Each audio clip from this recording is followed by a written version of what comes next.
এখন যখন মায়ের দায়িত্বে পড়েছি তখন বুঝতে পারতেছি মা কতটা দায়িত্ব পালন করতো। আসসালামু আলাইকুম এভরিওয়ান, কি অবস্থা সবার, কেমন আছে? আগে যখন বাসা থেকে আসতাম তখন মা কত কি রান্না করে, কত পিঠা বানিয়ে, কত কি করে রাখ। আর এখন আমি আসার পরে, আমি বা আমার বোন হোক, দুইজনে যখন বাড়িতে আসি আম্মুরে বাড়িতে, তখন আমরা রান্না করে না দিলে হয় না। আমার আম্মু প্রচন্ড অসুস্থ, তার অপারেশন হয়েছে অলরেডি 3টা, তাও খুব ক্রিটিক্যাল অপারেশন। এসে রান্না করে খাই তাই বলে এটা ভাবেন না যে আমার কষ্ট হয়, একটুও কষ্ট হয় না।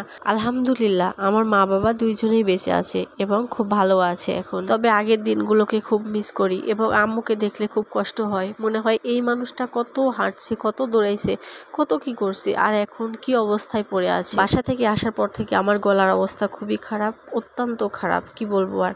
এটা কথা ভয়েস শুনলে আপনারা বুঝতে পারবেন। আমার আম্মুর যদিও গ্যাসের চুলা আছে, কিন্তু বাসায় গ্যাসের চুলায় রান্না খেতে খেতে পুরো অতিষ্ঠ হয়ে গেছি। তাই ভাবলাম লাকড়ির চুলাতে অনেকদিন ধরে রান্না করা হয়নি বলে যে এই কাজ সকালে উঠে শুরু করেছি লাকড়ির চুলাতে রান্না করার জন্য, কিন্তু প্রচন্ড বৃষ্টি শুরু হয়েছে। কি আর করব, বৃষ্টির মধ্যে রান্না করব, কিছু তো করার নেই। কারণ গ্যাসের চুলাতে সত্যি খেতে ইচ্ছে করছে না কোনো রান্না।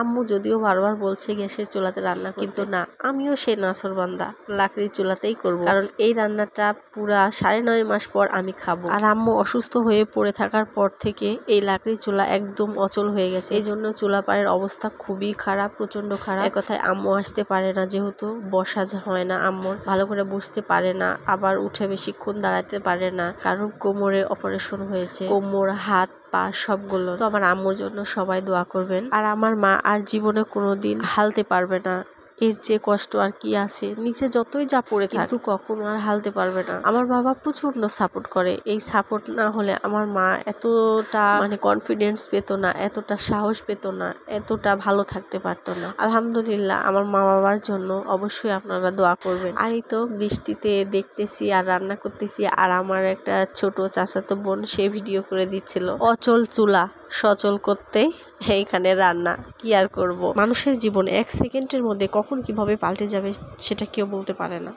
যাই হোক, এভাবে বৃষ্টির মধ্যে রান্না করতেছিলাম, তবে একটু ভয়ও করতেছিল, কারণ প্রথম বৃষ্টি এভাবে মাথায় নিচ্ছি, জানি না কি হবে। তো যাই হোক, এই বৃষ্টির কারণে আমার অবস্থা খারাপ হয়নি, আমার অবস্থা খারাপ হয়েছিল বাসে আসার কারণে, গলাটা খুব বসে গেছিল। আর এভাবে রান্না করতে আমার ভালোই লাগতেছিল, বৃষ্টি দেখতেছিলাম, আর আমি একা ছিলাম না, আমার চাচাতো বোন ছিল সাথে, এই জন্য আরো বেশি ভালো লাগতেছিল। আর একটু পরপর দেখতেছিলাম যে বিদ্যুৎ চমকাচ্ছে কিনা, কারণ বিদ্যুৎ চমকালে আমার প্রচন্ড ভয় করে। আর আমার আম্মুর পা ভাঙার অপারেশনে আমি ছিলাম, কিন্তু কোমর আর হাত এই দুইটা যখন অপারেশন করছে তখন আমি ছিলাম না। কোমর আর হাত অপারেশন করার প্রায় 3 মাস পরে আমি বাড়িতে আসছি। আসলে সব সময় সব সিচুয়েশনে তো আসা যায় না। এখন বাচ্চাকে স্কুলে দিয়েছি, আবার আমার নিজের একটা সংসার আছে, আর থাকি অনেক দূরে। তবে বৃষ্টির সময় আমি হাঁটতেছিলাম আর আমার খুব ভয় করতেছিল। আম্মু বারবার বলতেছিল যে এইভাবে হাঁটিস না, কারণ এই বৃষ্টির সময় এই বৃষ্টিতে পড়ে আমার আম্মুর পা একবারে ভেঙে গেছিল, এটার কারণে অপারেশন হয়েছে। তো সবাই ভালো থাকবেন, আমার মা বাবার জন্য দোয়া করবেন।